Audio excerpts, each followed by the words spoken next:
Chapter 45. Jason Armbruster.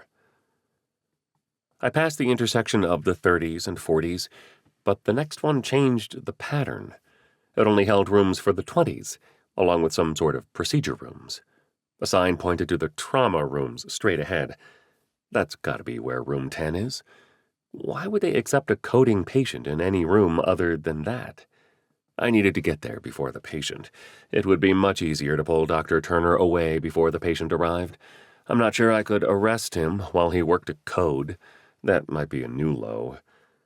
I sidestepped a wheelchair parked in the hallway and felt a sharp pain in my low back. I reflexively leaned onto the wheelchair for support and bowed my head to deal with the pain. I shut my eyes and focused on the searing pain, as if lava had landed on my back and now dripped down my left leg all the way to my foot. "Sir, are you hurt?" I opened my eyes to see Diane's friend Natalie standing in front of me. Her right arm reached out to steady my shoulder. "I'm fine. I need to get back to room 10 before that arrest gets here." She twisted her face into a look of confusion. "What do you mean?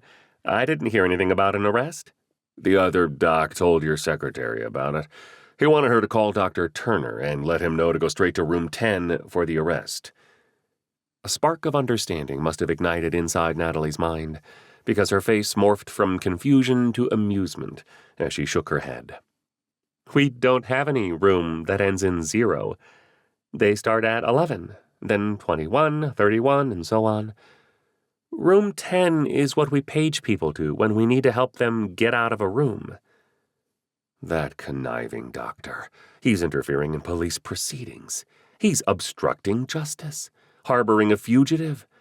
I'm going to take this whole place down.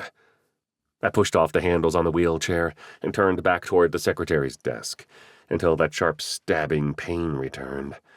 This time I bent my left knee to take weight off my back and groaned. "Why don't you sit in this chair? It looks like you're in no shape to walk. Can I push you somewhere?" I glared at Natalie, then felt guilty. It was not her fault that the other doctor set me up. It was not her fault that I hurt my back restraining Diane. It was Cameron Turner's fault. And if I couldn't walk to get him, I'd wheel my old butt wherever I had to in order to arrest him. "Yes, thank you. I need to speak with that other doctor." I eased my way around the wheelchair and then lowered myself into it and hoped it was one of the clean ones. "Oh, Dr. Potter, this officer was looking for you." She wheeled me around until I faced the same doctor. Normally, I'd get in someone's personal space, with my gun and badge nearly touching them, for intimidation purposes, but I couldn't get out of this chair. So I pointed a finger at him instead. "You lied to me. You obstructed justice." The doctor grinned at me. "I did nothing of the sort. I talked to our secretary about something." "Were you listening to protected speech between healthcare providers? That sounds like a HIPAA violation. Did you know that carries a $250,000 fine and potential jail time?" He laughed and turned his back on me. I hated it, but he was right. He didn't actually tell me anything about a patient coming in. I resisted the urge to put my fist through the wall and instead gripped the wheels with both hands. Natalie took a step back and stayed silent. She didn't need to speak. The look on her face told me everything I needed to know. I thought nurses were supposed to stick together. I pushed myself down the hallway and toward my cruiser. Cameron. I'd never skipped out on a shift in all my years of emergency medicine. Never even called in sick. I'd worked through horrific GI illnesses with an IV in my arm, receiving fluids between patients. I'd worked with fevers, broken bones, even appendicitis. I ordered a CT scan on myself, helped push the prior patient from the scanner, and then read my own images.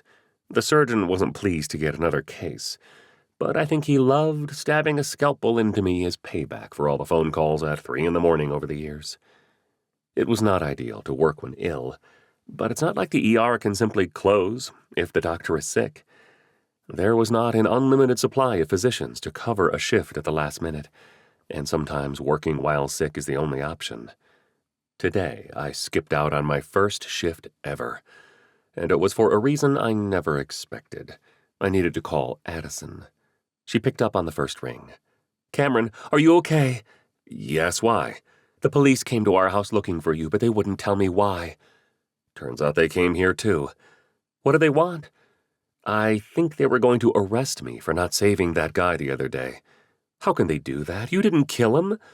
"They can arrest anyone for anything. It's the first step in the process. Then they have to try to convince a jury I'm guilty of whatever they're charging me with." Michael Potter called me and gave me a heads up about the situation, so I left the hospital. I think my days as an ER doctor are over. "What does that mean?" "It means I need to get out of town. People are flocking to the hospital and making it impossible to care for anyone.